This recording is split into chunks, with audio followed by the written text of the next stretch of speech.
اعوذ باللہ من الشیطان الرجیم بسم اللہ الرحمن الرحیم۔ عزیز طلبہ السلام علیکم ورحمۃ اللہ وبرکاتہ۔ آج ہم موضوعات مطالعہ کے سبق نمبر 4 جس کا نام ہے زکوٰۃ، فرضیت، اہمیت اور مصارف، اس کا تفصیلی سوال نمبر 1 کریں گے۔ تو چلیں شروع کرتے ہیں۔ سوال نمبر 1 ہے زکوٰۃ کا مفہوم بیان کریں، نیز زکوٰۃ کن لوگوں پر فرض ہوتی ہے، یہ زکوٰۃ کا مفہوم اور اس کی فرضیت بیان کرنی ہے۔ اس کی پہلی سب ہیڈنگ ہے زکوٰۃ کا مفہوم۔ زکوٰۃ کے لفظی معنی پاک کرنے یا نشو و نما پانے اور بڑھنے کے ہیں۔ یہ دین اسلام کا ایک اہم رکن ہے، یعنی چوتھا اہم رکن ہے جو پہلے میں آپ کو بتا بھی چکا۔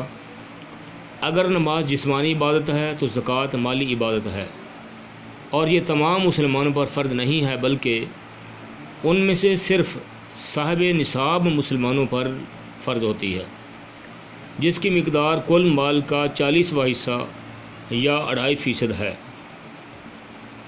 زکوٰۃ کی ادائیگی سے جہاں انسان کا باقی ماندہ مال پاک ہو جاتا ہے، وہیں زکوٰۃ دینے والا اجر و ثواب کا مستحق بھی ٹھہرتا ہے۔ قرآن پاک میں اکثر مقامات پر نماز اور زکوٰۃ کی فرضیت کا ذکر ایک ساتھ کیا گیا ہے۔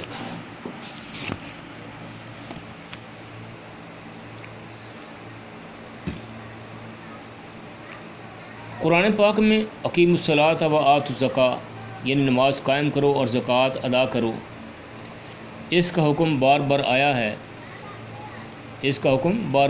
دوسری ہیڈنگ ہے فرضیت زکوٰۃ۔ مالی خیرات اور امداد کی ترغیب تو اسلام کے ابتدائی دور میں ہی شروع ہو گئی تھی، لیکن زکوٰۃ کا باقاعدہ حکم ہجرت کے دوسرے سال نازل ہوا۔ ویسے تو قرآن پاک میں تقریباً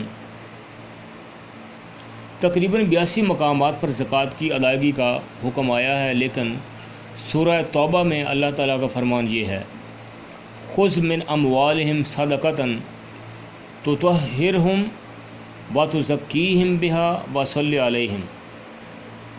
سورہ التوبہ آیت نمبر 104۔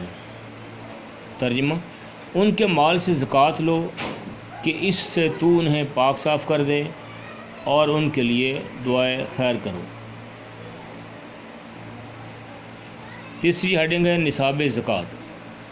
نصاب زکوٰۃ سے مراد مال کی وہ کم سے کم شرح ہے، کم سے کم مقدار ہے جو شریعت نے زکوٰۃ وصول کرنے کے لیے مقرر کی ہے، اور یہ مختلف چیزوں میں مختلف ہے۔ مثلا سونے کی مقدار 7.5 تولے ہے، جبکہ چاندی کی مقدار 52.5 تولے ہے۔ اس طرح روپیہ پیسہ اگر اتنی مقدار میں ہے تو اس کی مالیت 52.5 تولے چاندی کے برابر ہے، یا اس سے اتنی چاندی خریدی جا سکتی ہے، تو یہ زکوٰۃ کا نصاب ہے۔ زکوٰۃ کی ادائیگی کے لیے ایک شرط یہ بھی ہے کہ یہ مقدار 1 سال تک انسان کے پاس محفوظ رہے، یعنی اتنی مقدار آپ کی سالانہ ضروریات سے زائد تھی تو سال پورا ہونے پر اس کی زکوٰۃ کی ادائیگی کرنا لازم ہوگی۔ چوتھی ہیڈنگ ہے زرعی پیداوار اور پالتو جانوروں پر زکوٰۃ۔ زمین کی فصل جب پک کر تیار ہو جائے اور کٹ کر آپ کے پاس آ جائے، یعنی مسلمان کے پاس آ جائے، تو اسی وقت اس کی زکوٰۃ فرض ہو جاتی ہے۔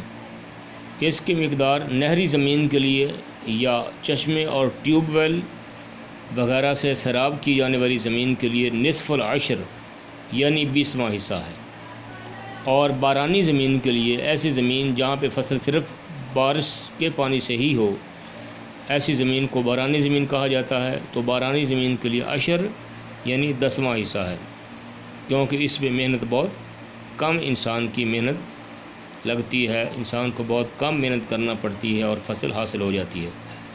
یہی اس کی کم از کم مقدار ہے۔ دوسری بات یہ ہے کہ زرعی اجناس میں سے ان اجناس پر زکوٰۃ کی یہ مقدار ہے جو محفوظ رہنے والی ہیں، ان کی مقدار یہ ہے، لیکن پھل اور سبزیاں وغیرہ جو چیزیں کہ محفوظ نہیں رہتی ہیں تو ان کی قیمت پر زکوٰۃ ہے۔ اس طرح جانوروں میں اونٹوں کی کم سے کم مقدار 5 اونٹ ہیں جن پر ایک بکری بطور زکوٰۃ ہوتی ہے فرض ہوتی ہے۔